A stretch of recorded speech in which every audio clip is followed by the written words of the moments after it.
لا تنسوا الإعجاب بالفيديو والاشتراك في القناة تشجيعا لنا لنستمر بنشر المزيد إن شاء الله.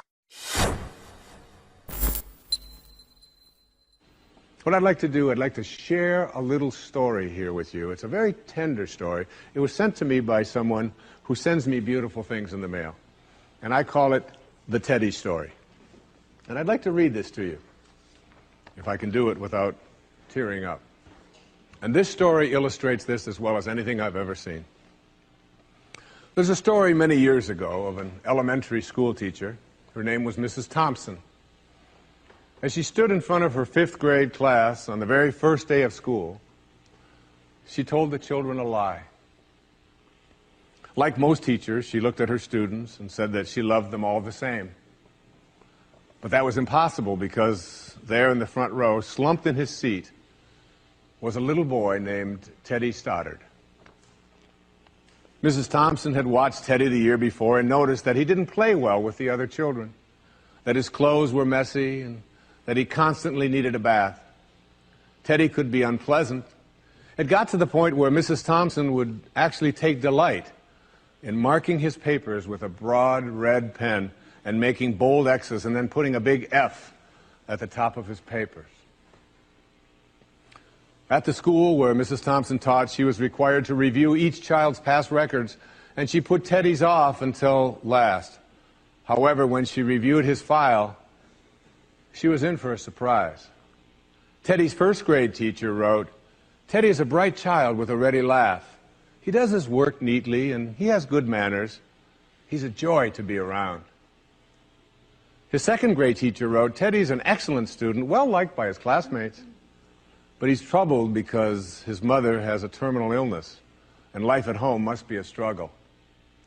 His 3rd grade teacher wrote, "His mother's death has been hard on him. He tries to do his best, but his father doesn't show much interest, and his home life will soon affect him if steps aren't taken." Teddy's 4th grade teacher wrote, "Teddy's withdrawn and doesn't show up much interest in school. He doesn't have many friends, and sometimes he even sleeps in class." By now, Mrs. Thompson realized the problem, and she was ashamed of herself. She felt even worse when her students brought her Christmas presents wrapped in beautiful ribbons and bright paper, except for Teddy's. His present was clumsily wrapped in heavy brown paper that he got from the grocery bag. Mrs. Thompson took pains to open it in the middle of the other presents. Some of the children started to laugh when she found a rhinestone bracelet with some of the stones missing and a bottle that was 1/4 full of perfume. But she stifled her children's laughter when she exclaimed how pretty the bracelet was, putting it on and dabbing some of the perfume on her wrist. Teddy Stoddard stayed after school that day just long enough to say, "Mrs. Thompson, today you smell just like my mom used to." After the children left, she cried for at least an hour. On the very day, she quit teaching reading, writing, and arithmetic, and instead, she began to teach children. Mrs. Thompson paid particular attention to Teddy. As she worked with him and his mind seemed to come alive, the more she encouraged him, the faster he responded. By the end of the year, Teddy had become one of the smartest children in the class, and despite her lie, became one of her teacher's pets. A year later, she found a note under the door from Teddy telling her that she was still the best teacher he ever had in his whole life.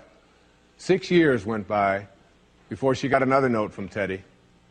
He then wrote that he had finished high school 3rd in his class, and she was still the best teacher he ever had in his whole life. 4 years after that, she got another letter saying that while things had been tough at times, he stayed in school and stuck with it and would soon graduate from college with the highest of honors.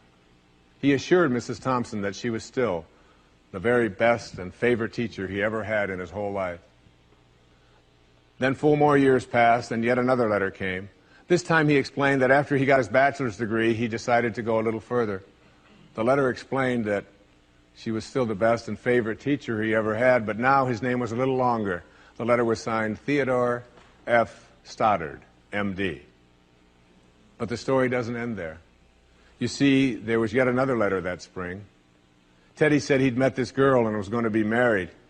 He explained that his father had died a couple of years ago, and he was wondering if Mrs. Thompson might agree to sit in the place at the wedding that was usually reserved for the mother of the groom. Of course, Mrs. Thompson did, and guess what? She wore that bracelet, the one with the several rhinestones missing. And she made sure she was wearing the perfume that Teddy remembered his mother wearing on their last Christmas together.